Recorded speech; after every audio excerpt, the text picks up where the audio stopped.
Welcome, everyone. This is Jumpoff Live presents Anything But, the celebrity interview series where we talk to all sorts of celebrities about anything but what they are famous for.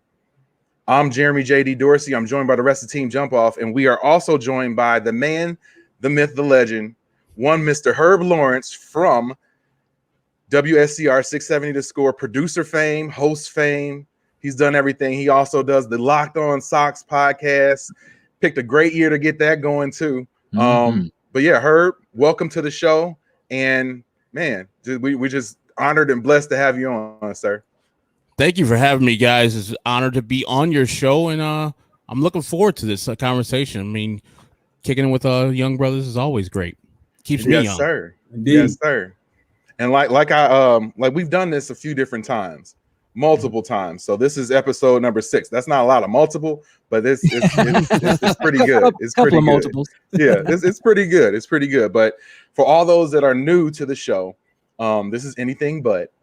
So we talk to celebrities about anything but what they're famous for. So we will not discuss anything regarding the Sox, regarding radio, outside the first question I got. But nothing to do with what Herb's day job consists of. We want to get to know him, the person behind the mic, behind everything else. We're going to ask him some of the most weird and random questions so that everybody out there can get to know him as well as possible. So with that being said, I would love to kick off the first question. So like I said, this is the only one that's kind of slightly score WSCR adjacent. So if you got into a fight with a random person, you and everybody on the score is at this bar, you get into a fight with a random person. What one person from the score would be the person who would be the quickest to jump and fight alongside you?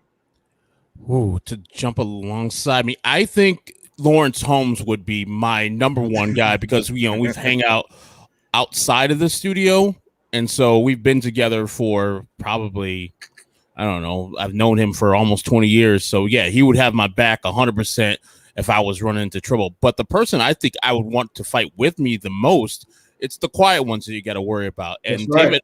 David Haw is very quiet and doesn't talk smack to anybody. He's not all bombastic like all the rest of us. But he did play Division I football. I think he was a safety at Ball State. So, he's got some Neanderthal gene in him that can turn it on every once in a while if he needs to. Yeah, that'll be the guy that would okay, stop, because he's a big man. You don't see it on the radio, of course, but if you meet him in person, he's a decent sized dude and he can take care of his own business. See, I feel like he would fight straight up. I feel like Laurence would fight straight up. I feel like, going back in the day to somebody who used to be a producer on there, Tony Gill, who we had on the show a few episodes ago. Yes, I don't think he would fight straight up. I think he would fight kind of dirty. But I mean, sometimes you need those dirty scrappers to fight with you, though. I don't even think Tony would fight.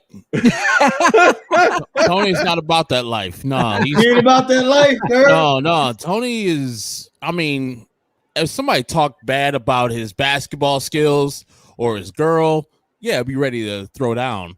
But if it's for me or just somebody else, no, yeah, he's like, hey, man, hey, shouldn't have challenged him. Yeah, you're young. Should have been tougher. Wow. I think it's not like he's not a ride or die, but he's like, I ain't doing all that extra. Yeah. Exactly. It takes a special type of coworker to be able to have your back in those types of scenarios. Because I know people who we work together, we aces, man, doing our job, everything's good. But if it got thick, shit, they be out the door faster than me and like, damn, JD got fucked up. Should have been talking. I hope he at work tomorrow. and ranking on you the next day too, right? Facts, talking big shit. Big shit. But yeah, now that we got that out the way, so yeah, no more score talk, at least maybe until the end or something like that. But anyway, who's up next? Let's see. I think we should go to that dude named Dave. Dave, what you got, sir? Okay. I don't care about you, JD. I'm breaking up the rules here. See, there was a time that I stayed on 42nd and King on the South Side. So I want to ask you about. Oh no, I'm not gonna do that. No Sox talk. No. But for real though, who would you rather be friends with? Prince or Michael Jackson? Well, I'm more of a Michael Jackson fan. Friends is a different thing. I think Prince himself, the person, is odd. They're both odd guys, by the way. But Prince does more things adjacent to what I would like. Likes basketball, would be playing a mean piano or guitar. He's, a virtuoso at doing that. Michael be, lots of beautiful women. Yeah, exactly. Yeah, a lot of people around us, celebrities just hawking us. Michael, I'm not a child. I'm a big dude. I can't go on no damn roller coaster or nothing like that. I'll just be asking Michael, hey, sing that song from back in the day. Right. Sing that song again. Would it be Ben? Huh? Would it be Ben? No, I would not ask him to sing a song about the rat. I'll be like, hey, can you sing that song about when what was that song? When Jermaine left the band and then in the Jackson movie he was all crying and stuff. Never Can Say Goodbye. It's like, sing that one, Mike. Come on. But yeah, I think I'm a much bigger Michael Jackson fan than Prince fan. It's because of my sisters. When I was a kid, they used to listen to Prince and Madonna a lot, so I gravitated the other way to Michael Jackson, even though they liked them, but they used to wear out that song. But yeah, I would definitely be closer friends with Prince than Michael Jackson. Yeah, it seems like being closer friends with Prince to get you into some really interesting, in a good way, circles. You know what I'm saying? Some parties, some lit spots that you wouldn't normally be at with Mike. So I mean, he called up. There's a Questlove story where he called him up at 2:00 in the morning. He's like, hey, I'm in town. Come on down to the studio. And just started playing and had a great ball, like bowled and such. And he didn't start doing this until 2 a.m. I don't know if you heard Carlos Boozer's story about him. Carlos Boozer owned a house in LA and Prince rented it out and wrecked the house. And Carlos Boozer's like, hey, man, you gonna pay for these cleanup and his damages? And Prince was slow to pay for him. I think eventually Prince gave Carlos Boozer his money back, but that's the type of thing you get from Prince. You get a lot of jump offs, you get a lot of celebrity friends. Michael's got Liz Taylor coming over, Brooke Shields, all good, but still, I want to hang out with some adults. And some adults I could converse with. Why are you? You dissing Macaulay Culkin? Yeah, exactly. I can't be talking to no Make-A-Wish kids. Let me just feel sad all day long. Yeah, it's a different vibe. I'll just be sad. Yeah, it's like these kids want to meet Michael Jackson, not Herb Lawrence. That's what they want to meet. Hey, but look, the only reason why Macaulay Culkin was a Make-A-Wish kid is because he wanted to be, not because he needed to be. He wanted somebody to blow on him and make a wish. Like he was a candle or something. There's a difference. There's definitely a difference. I just personally, those are just allegations, guys. Those are allegations, right? Yeah. Allegedly. I feel like the fringe benefits with Prince would be exponentially better than the fringe benefits with Michael Jackson. Even though Mike would make me I would be more excited to meet and hang out with him, but I would choose Prince because hey JD, the yams. The yams. Just the residual, like exactly. A lot of girls just go there towards Prince, like, hey, only 2 of us can go with Prince, and then like 17 will be like, all right, we gotta get one of his roadies or something like that. We gotta hang out with JD. I'm cool with being like number 16 and a half. But yeah, baby, Prince, me and him go way back. Yeah, you can meet him 2 weeks from now. And he makes excellent pancakes, from what I hear. Exactly. Like crossing cats up with high heels on. Right. Exactly. I mean, the numbers work for you. Prince can't get them all. You just got to sit back and wait like 25 minutes. He gets his 4 or 5. You're like, all right, Prince is done for the night. The rest of you have what you will. Yeah, it's like the new power generation will get some, the revolution will get some, and then you will be after that. Not the revolution. Wow. Oh my goodness. I do feel like you might be channeling a little bit of your Michael Jackson Herb with your finger and the tape on it right now. I mean, I saw what happened on Twitter today, but I mean, I feel like you were prepared for this question, and you thought about like, man, I should tape it up in honor of MJ. Always, he's my man. So I will listen to his music over anybody else's music. And like you were saying, I was like, I would probably faint if I ever met Michael Jackson. Of course, we can't. But I don't know about hanging out with him. Like a good 10 to 15 minutes will do, unless he's singing songs. If he's singing songs, we're all in the house. But I heard also that he ain't that guy. Like he hangs around all the black people. He's pro-black, and he was always fighting for black causes because he still saw himself as a black man, just with vitiligo and lightening of his skin. So he was very into those things. So maybe, and maybe also somebody said Mike is fooling y'all with that high-pitched voice when he's kicking it with his people. He's a little deeper. He's like, hey, I heard it too. How y'all doing? Yeah. Maybe that's just a facade. You know, he was all about show business when he was a kid. Maybe he just wanted to keep that facade in public, and in private, he's like, yeah, let them talk about these kids, but I'm out here slaying every one of their mamas, none of those kids. You said Mike, like, can you pass the sweet baby Ray's? Sweet baby Ray's? What? We forget how. I mean the barbecue sauce, please. Quarter dark, please. Hog mogs too. I'll take all that. I mean, he is from Gary, so he is, but he's far removed. Yeah, he spent only like 7 years there, and he was like, that's enough. And then all the rest was California, great living. Right? Is that where he met Ben? He met Ben in Gary. Gary, it was in Gary. Yeah. I like how we referring to Ben like he was his neighbor or something. Like, hey man, I mean, he did live in the house with him, so he did. He wrote a endearing song to him. That was a close bond that we would never see. Probably. I hate to tell Michael that ain't the only. He probably met several Bens because they ain't the only rat in that house. Ben, Jerry, Uncle Ben, Ray, Tyrone, and then Roaches too, right? Oh We man, didn't talk about them. that's unreleased. That's an unreleased track. I grew up in Carroll Stream in some apartments, and man, roaches. I haven't seen an actual roach in a house in a while. But when I was kids, and I don't know if you guys grew up with roaches.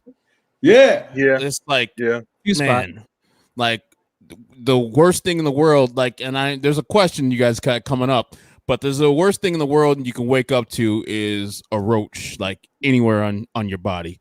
You'd be like, oh, and then just freaked out, can't go back to sleep for the rest of the night. But yeah, we used to wake up like when I live in an apartment up in the uptown. So when we put things away, I make sure I roach proof it still. And I haven't seen a roach in years. Yeah, that carries. Oh my God.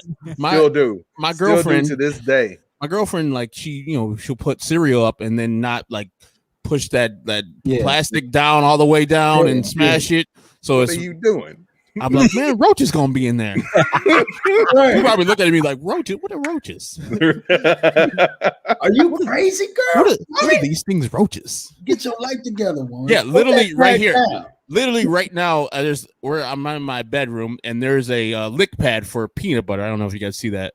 Yep. It's been out because it's a dog and we keep him in his crate sometimes and he just licks that thing forever. I could not have that when we were kids. Right. Man, right? How many ants and roaches be on that thing? I just looked around and said, man, life has changed. Yeah. Just the lap of roaches is living the lap of luxury now. Right. All right. John, what you got, sir? Yes. Herb. Hello. Do you have any controversial opinion about anything? What's yeah, that's a lot of them. I think that people who are over the age of 40, and that is myself, should be tested for driving every 5 years. Damn, 40? I can respect that. I can respect that. I was 40, yeah. Because I was thinking the other day, I took a test when I was 16. Yeah. And got a license. And then they're like, okay, you're good for your life. You never have to take this test ever again. Like I'm 42. I have not taken a driving test since then. And so I drive the roads all the time. And I'm like, what the? Like, do they just give these things out to anybody? And I see that they're older people usually. They're 60s, 70s. And so I don't want to discriminate too tough. I'm going to put myself in there. Mhm. I would love to take a driving test and actually pass it. You have to pass this thing to get on the road with the rest of us and have a 2-ton vehicle be safe. There's so many accidents out here. That's my controversial thing. I mean, there's much more controversial things that I think about, but in the moment I'm driving every once in a while. In the pandemic, there was no one on the streets. Yeah, it's easy. Perfect. I was like, let's go back to the pandemic without the pandemic. Can we do that? Practice during that time? Oh my God. We were on LSD just going 90 straight. And then when the people going up on the expressway, yeah, people come back and now we're going 40 again. I'm like, don't pay attention to the speed limit. Who drives the speed limit? No one. you're right. Let's go. And especially in that left lane, get out of the left lane if you ain't ready to drive. But Man, this is the things that I want to institute as a older driver. Stop getting scared. Because when we were kids, we used to peel. We used to go off when we were in the cars. We had no fear. And then we got in a couple of accidents. Now we slow and we're all safe. We need to have a better understanding of the roads, how to drive. And I think driving slow is the thing that causes accidents. Like once you're in the fast lane driving slow, you cause other people to stop. You'll cause other people behind them to stop. And a chain reaction happens. If everybody's just driving fast, driving straight, we're all good. And I would teach these classes for myself. I see you had a lot of thought behind this. That's when you first mentioned that, I'm like, man, 40. I'm like, nah. But as I think about it, you learn the most. I don't know. Driver's ed is probably totally different now, and a lot of schools don't even offer it anymore. Yeah. But you learned a lot in driver's ed. That was like, to me, that was like the class to have and to learn and to get that license. That was like a huge accomplishment. That's like winning the WWE wrestling belt. You know what I'm saying? Passing that class. So do you think that people's driving, okay, for a short period of time, it gets better as you learn after you get that driver's license when you're a teenager? But as I think about it, does it seem like driving kind of declines from there with most people? Because they start doing their own thing, right? Yeah, and people started using whatever they have, whatever skills they have, and they continue to do that forever. They don't like deviate from that unless they get in an accident or something like that. But like to your point, it's the only skill I think I use from high school that I learned in high school. Like there was I don't use algebra anymore. Right. Like I spoke English before this. I'm not throwing red balls at people to try to get them out in bombardment or dodgeball. No. Like, I'm the only one. These things don't go on. Like I still drive to this day, and I use those lessons I learned when I was 16, 17 to this day. And so yeah, I think that your skill of driving probably goes down from that time where you had all the knowledge. You're understanding, okay, I can turn left from a left lane onto a one-way if it's a red stop or a red light. Cool, I could do that. I can parallel park. I could do a 3-point turn. Man, I got all that stuff knocked out. Then you get into a car when you're like 37 and you forget all that stuff. And you don't learn the rules of the road, like the passing lane and the slow lane and the exit lane, all that things when you're driving. And some people definitely never have learned that, no matter how old they are. So yeah, that's not necessarily gonna get me in trouble with people. So I have more controversial things, but I just can't think of them. If I do later on, I'll get back to you, John, and then think about, okay, this is gonna get me in trouble 100%. I appreciate it. Before we go to the next question, the one pet peeve I have. Did I call you John as Johnny? Yeah, you can. You can call me John, man. That's what they call me, John. They call me John before I became dangerous, so it's all good.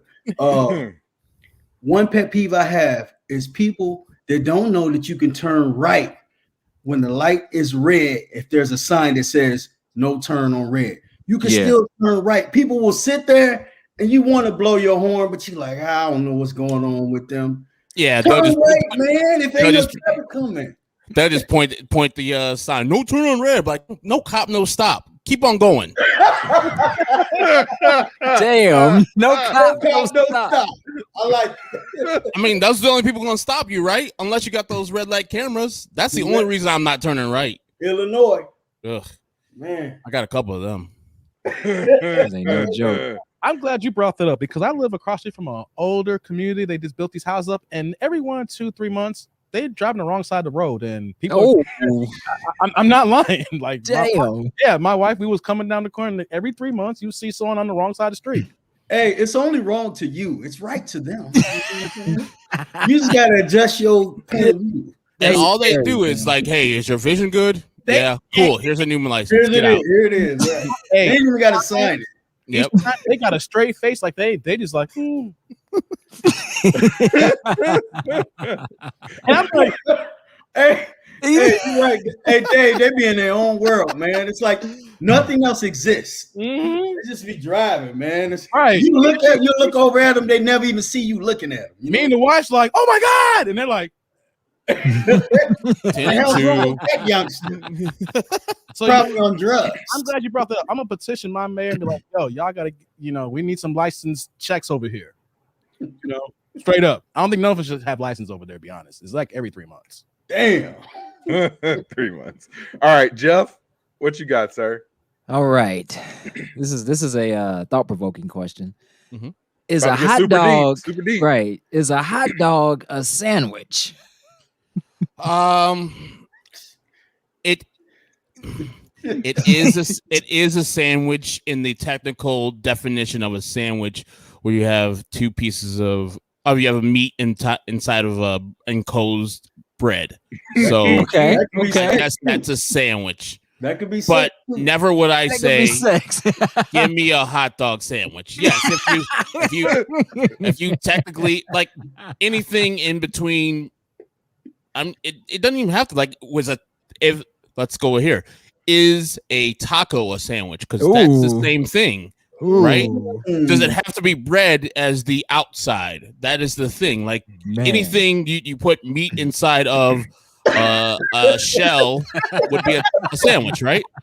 I think that'd be a wonderful social experiment, just to start calling like, can I get a hamburger sandwich? Can I get a taco sandwich? Can I get a hot dog sandwich? That'd be a wonderful social experiment to see the reactions. I mean, speaking of things like that, did you guys grow up and your mom or your dad called the sandwich? They call it a tuna fish sandwich. Yeah. Like it's like a tuna fish sandwich. I was like weirded out. I was like, "Do you want a tuna fish?" Yeah, just give me a tuna sandwich. I think that's a fish. I got it. Like, is there a tuna beef sandwich? Tuna chicken sandwich? Why the extra? You got a point, Herb. Huh? You got a point, man. Tuna fish sandwich. Why the extra specificity? Yeah, it's like, man, give me a tuna fish sandwich. But tuna fish sandwich used to be hitting when we were kids, right? It was. Hey, so is that like showing respect for the tuna? Like the last name, you know what I'm saying? We just talked about last names on the last show. Tuna fish, you know what I'm saying? It's putting some respect on that name. Oh my god! It is like, hey man, there's tuna fish over there. So man. that's like a Delicious. a Mr. Fish sandwich, Mr. Submarine. There we go. That's how it works. Mr. That's how it works. Submarine, right? Yep. Mm-hmm. Right. That's how it works. I'm seriously, Jeff, I'm going to the next time I go to a place. I'm gonna say, give me a hot dog sandwich and see what they say. Like Jeff said, I don't know about Jeff told me about that. Can you say Chicago hot dog sandwich? Chicago style hot dog sandwich. What the hell are you talking about? Hey, Dave, you do that in the hood, they're gonna ask you, where you from? Right, exactly. You You must be from down south or something. I've been trying to tell my wife, do not say that again. Oh my! Do you guys God. consider it a sandwich? Hell no. No, I never thought of it as a sandwich. Nope. That sounds just to me. Yeah, But no I mean, one's- it could be. It sounds like respect.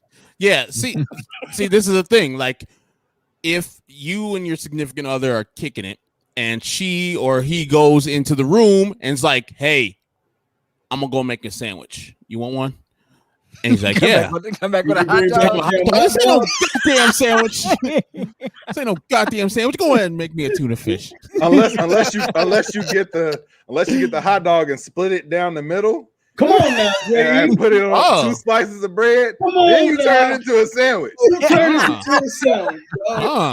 You taking it back. Hey, Come that's on, fat man. boy. That's fat boy speak right there, yo. You do that with fried bologna too? Man, of course. You gotta put the slit in the bologna. Right. Hey, but first you gotta watch it do that little pop thing. It's like you see it bubble up. It look like a little titty with no nipple. Oh, look at that! That bologna ain't got no nipple. A nipless titty. Oh, Jesus. Oh shit! All right, we need to go to something else because we relating baloney to titties right now. So that's I don't know if that's good or not. Dave, I need you to ask a question that we can get a little bit more serious about, man. Okay, you're serious here. Okay. I'm sorry, I gotta catch myself here. Yeah. See, now I'm gonna be thinking about fucking baloney titties tonight, man. God damn. I mean, put some mustard on it. Oh my god. All right, here we go. Here, let me get serious here. You know, we're talking about bologna and hot dog sandwiches. The zombie apocalypse has arrived. Mm-hmm. What would be your weapon of choice, and how long would you survive? All right. I thought about this for a decent amount of time because I am a Walking Dead fan. A gun would be ideal, of course, because you can, shoot from a long distance, but also they run out of bullets. So this is a zombie apocalypse. I would imagine bullets would be hard to come by. Mm-hmm. So you guys ever had those really long, like Phillips head screwdrivers, like with a long, like long shaft? You want to? Yes, long shaft. Pause. Like that would give me enough to just stab in the head, since I know that zombies die when you kill the brain, and so it would give me enough range so they couldn't get to my arm or couldn't bite me, and also I can use it often. If it was well made, it can stay pretty sturdy for a couple years. I think in a zombie apocalypse, The Walking Dead is a weird thing because I've watched another show where, see, this is the weird part. Firstly, zombie apocalypse, you got to suspend belief that real life is happening. So if you do that, then also you would have to say, okay, these decomposing bodies won't die and won't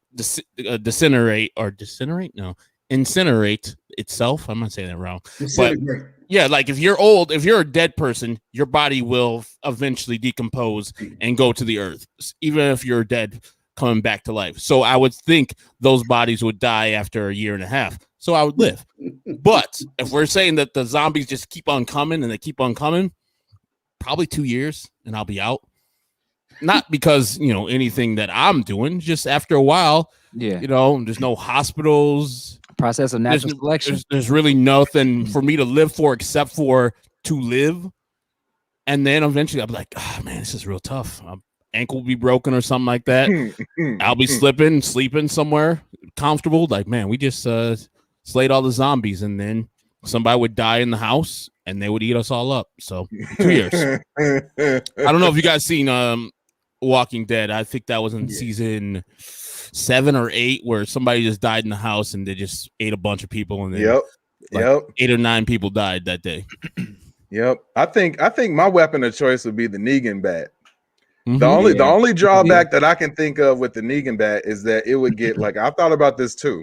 Like I thought in depth about this. Like, sometimes you just wake up at 3:34 in the morning and you just think about things like this. But yeah, the Negan bat. The only drawback would be like with the nails and stuff in it, like it might get stuck. Taking it out. Like that's the problem. And that's why it's smart to use that long shaft.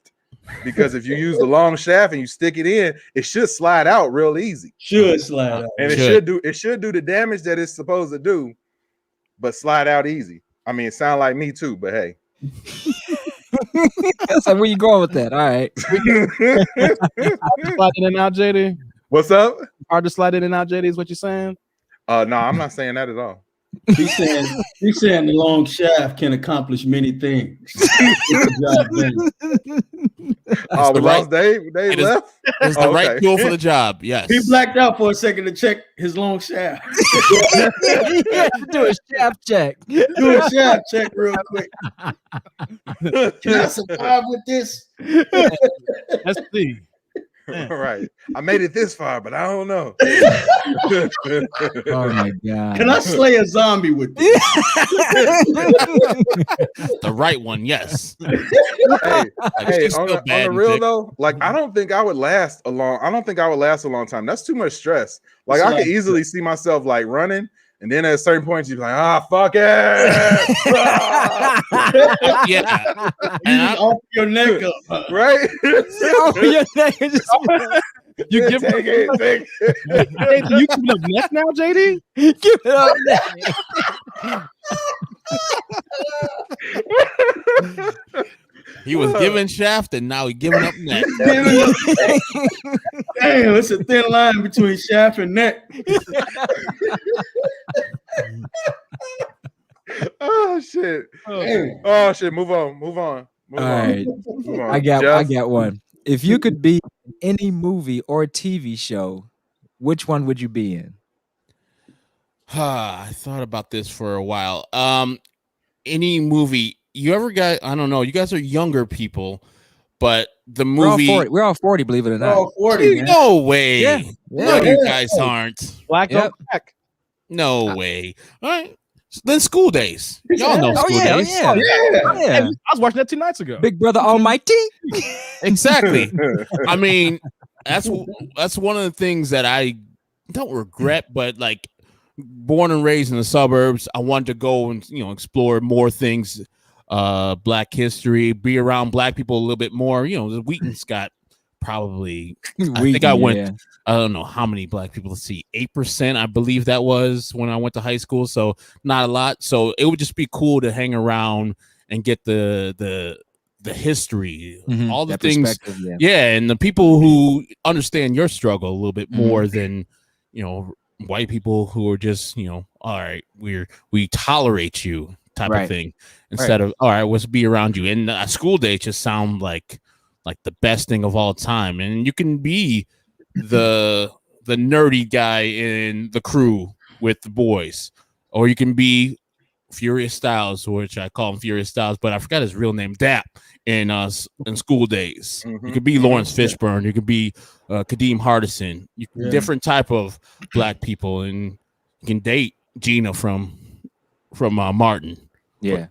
And I don't know if I would be Morris or what's his name, Like Lee. Spike Lee in that. I wouldn't be taking nobody's extras. Man, you cooking.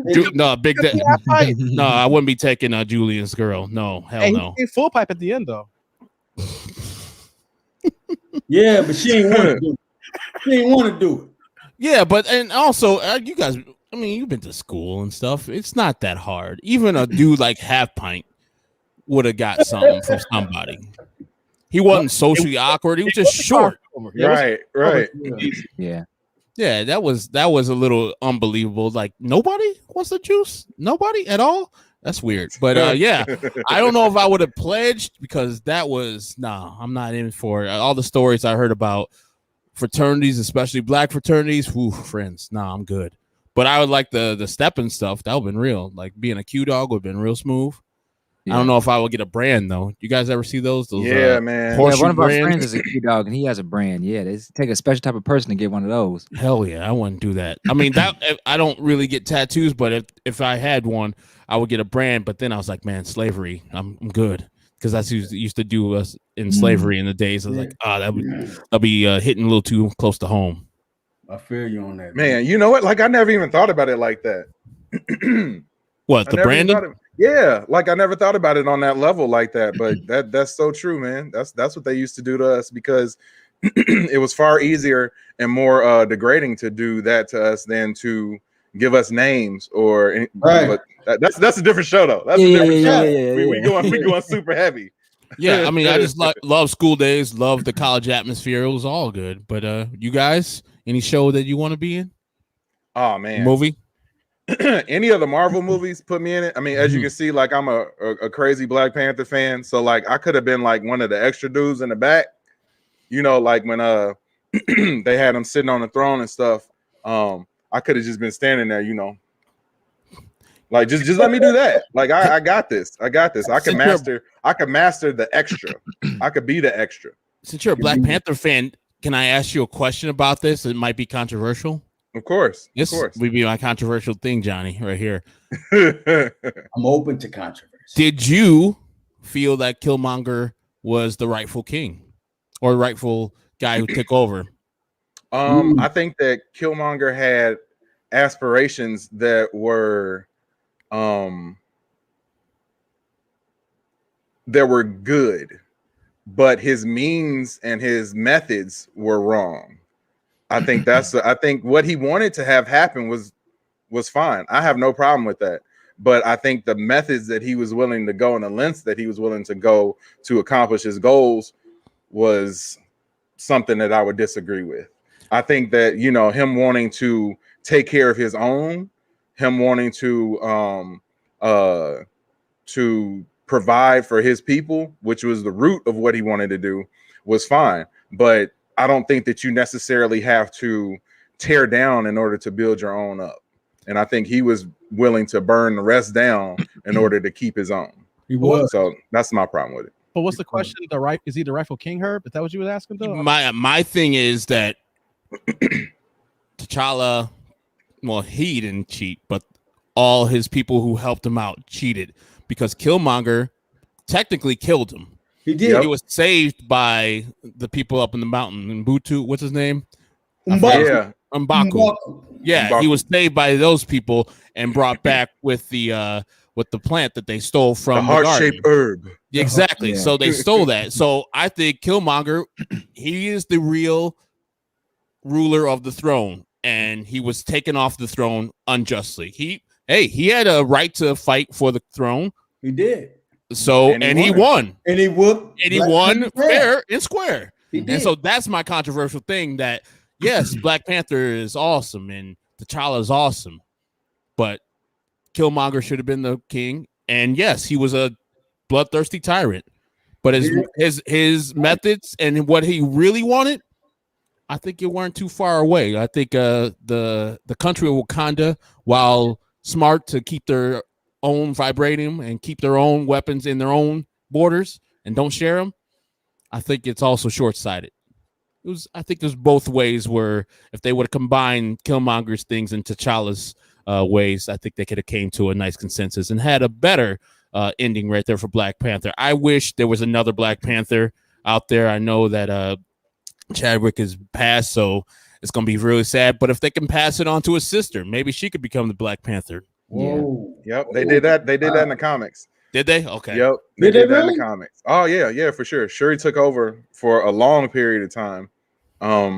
But yeah, I mean, we can go super deep in depth with that. But yeah, I mean, I love it. I actually really love Killmonger's character. A lot of times I feel like I side with the villains more than I do with the heroes, only because I feel like the villains' characters or the villain's backstory is usually more fleshed out than the heroes. A lot of times, their reasoning for doing the things that they do is more fleshed out. I mean, like, it's easy to be good, but why does a person want to be bad, quote unquote? You know? So I love villains, man. I love villains. So you love Mr. Glass?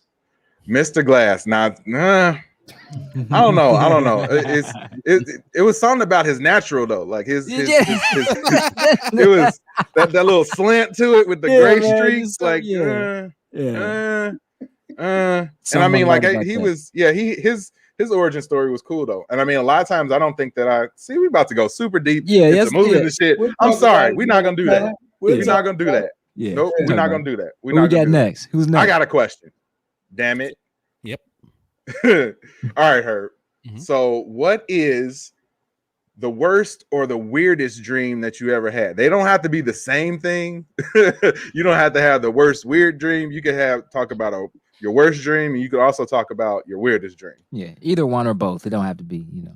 It's the weird thing about the question is that I don't have weird or bad dreams anymore. Or like when I was a child, I had bad dreams all the time, like about vampires coming to get me and me falling off buildings and stuff like that. And I don't know how I did this, but when I was going to sleep one day, I was just like, you know what? If I have that same dream or a dream similar, just wake up. Just like recognize it in the dream within itself and wake up. And that happened, and I woke up. And so I don't know if my brain has turned off bad dreams or I don't remember them, because when I do wake up in the morning, I don't have a lot of recall of dreams. I don't know if you guys have vivid dreams. Okay. Like, I don't, like, in the moment, I know I'm dreaming, but also when I wake up, that is gone. I don't, you don't carry it with you. I don't recall a dream I've had in the last probably 15 years. Oh, damn. So it's like I sleep, but I don't have vivid dreams that I can remember. So it's an odd question. I mean, it's an odd answer to a question that was very fair, but I don't have bad or weird dreams.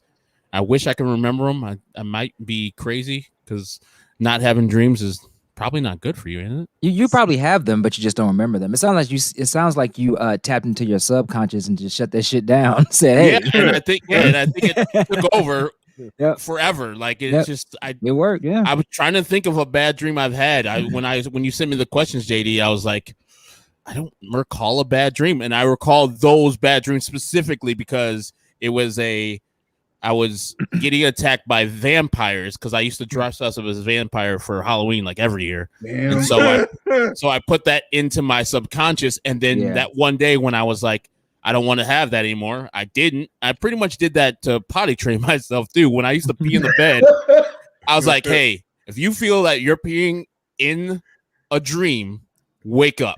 Yeah. It's like, wake up. And literally I do that all the time to this day. Like if I think I'm peeing in a dream, I wake up, and I don't think I peed in the bed like maybe once as an adult when I was drunk, but otherwise that was like when I was 5. I trained my brain.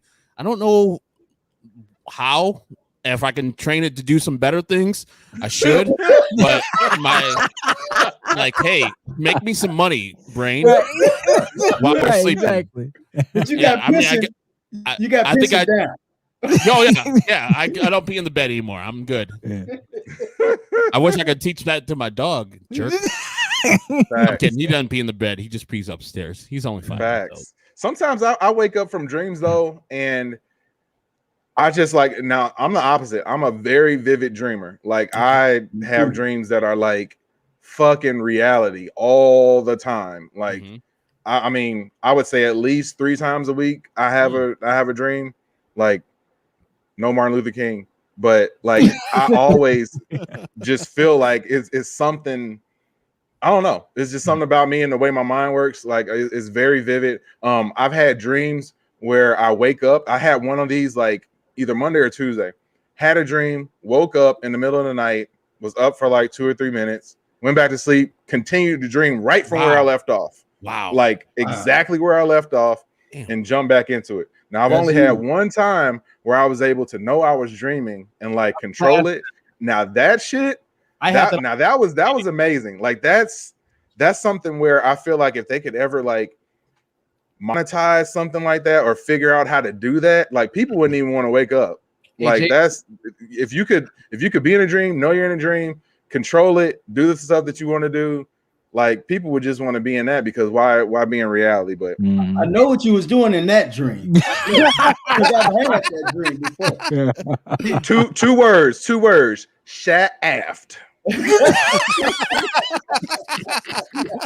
Hey JD, I was gonna ask about that because I would say about once every few months I can have a dream where I'm subconsciously know I'm in the dream. I can't control it, but I know I'm in it.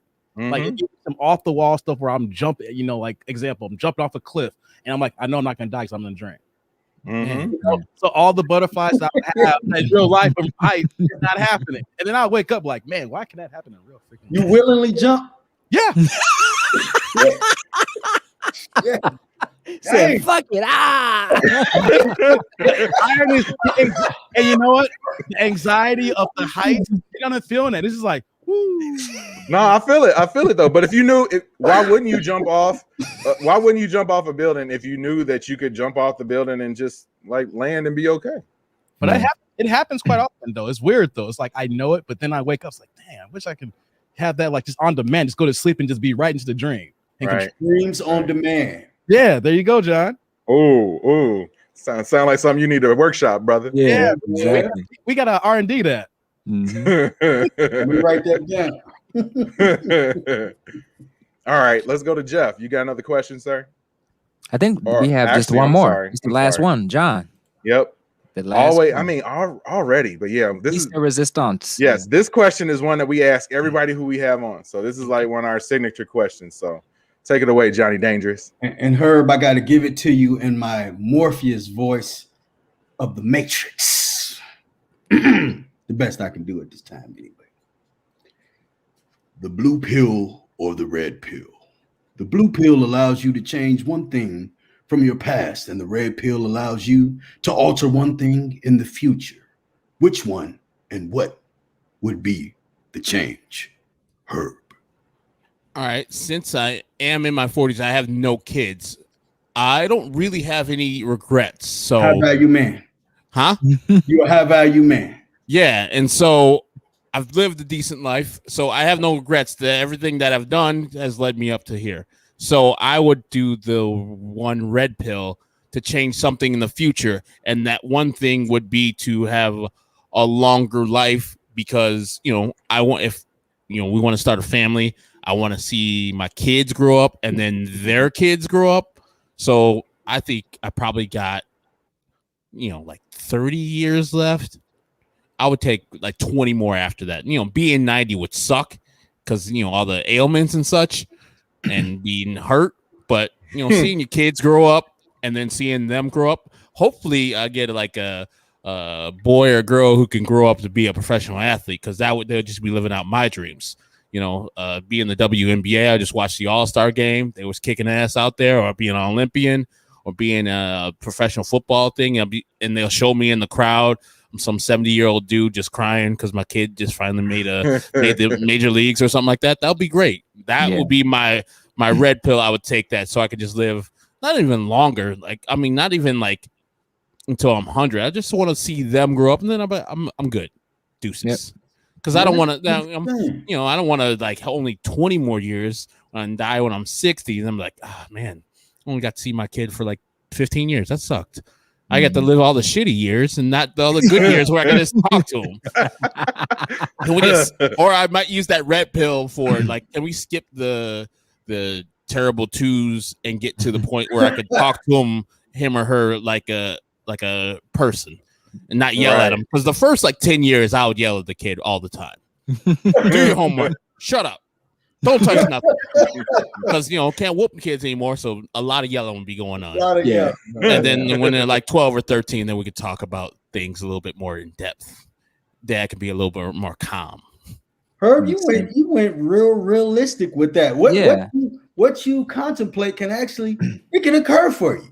Yeah. You got to take a pill for that. That's what, I'm take the blue pill that's already made, if you know what I'm talking about. You can make that happen. Luckily, I don't need that blue pill. Come on now, Herb. That talk. As yet. My name is Herb. Yeah. Luckily, I don't need that pill yet, but I have used it, and it's very, very weird. It's an odd thing. I don't know, like, who would want that for all that long. It's a little too long. Come on, it's now. Good, man. I need to go somewhere. I got it. An hour is enough. way too much. What am I doing? Auditioning? I already got the job.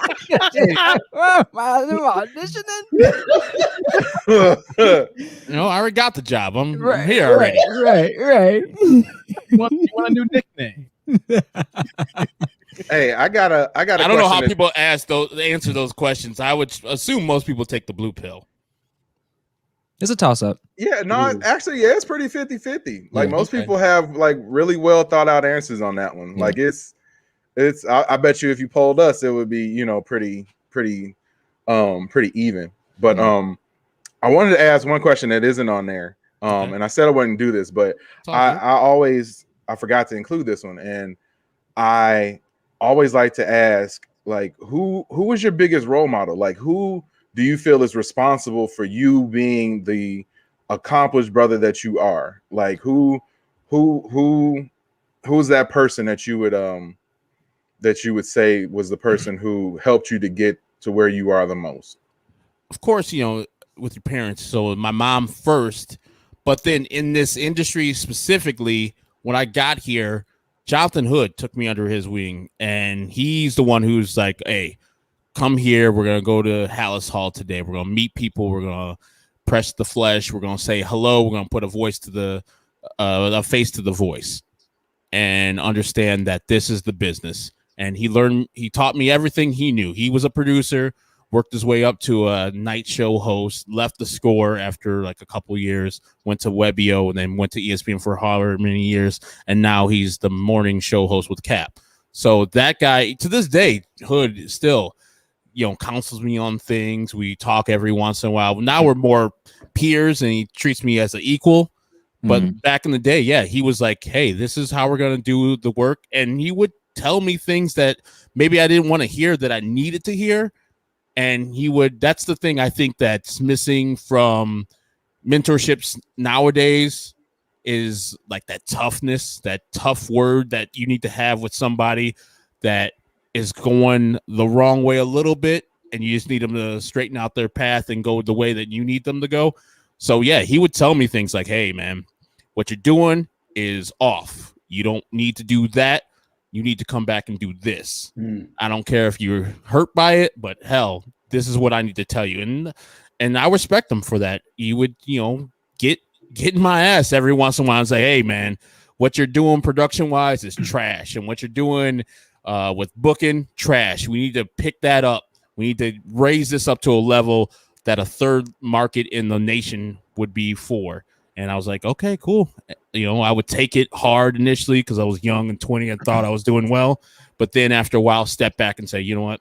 Hood's right. Let's do this. He's got his position for a reason, and he's doing this because he understands that I have a certain level of talent, and he would hate to see that get wasted on me. So, yeah, I would say Jonathan Hood was the guy in this business that first took me on his wing. And then, of course, Laurence Holmes has always been in my corner. Whenever I needed a counsel, whenever I needed to say something, just off the air to a friend, or if there was a job available, he would always look to me and say, hey, how about Herb does that job? He could do it. And he would give me the confidence to do it. And to this day, he allows me to produce the show without too much interference from him. When he needs something done, he'll speak his mind. But otherwise, he lets me do my job as he trusts me and to do my thing. So those two guys in the business have really showed me the way as far as a mentor and people I look up to this day. Respect. Dope, man. Yeah, Dope. Yeah. I always think that's a great question to ask people because you never know who's that person who's behind the scenes or the person who helped build a person into who they are today. So I'm glad that we were able to get that answer from you, man. But yeah, that's pretty much it. I have one more question, but I'll ask that after we do this. So Herb, thank you so much for being on the show, sir. How can everybody get in contact with you? Everything that you got going on, just let everybody know exactly, what's going on with you right now. Okay, I am executive producer for the Laurence Holmes Show. So we go on at noon until 2:00 every day, Monday through Friday on 670 The Score. And I also do producing for Locked On Sox. It's just a White Sox-centric podcast with Chris Tannehill, who also works at the show at the station. And that's on probably Monday through Friday. We usually tape them on the day before, so it comes out midnight the day of. So if it's a Monday show, we did that on Sunday, and it comes out on Monday at midnight. Follow me on Twitter, Ecknerwall23. That is just Lawrence spelled backwards. 23 is for Rob Ventura, not for Jordan. Wasn't a huge Jordan fan. That's another thing, Johnny Dangerous. I was more of a Pippen guy.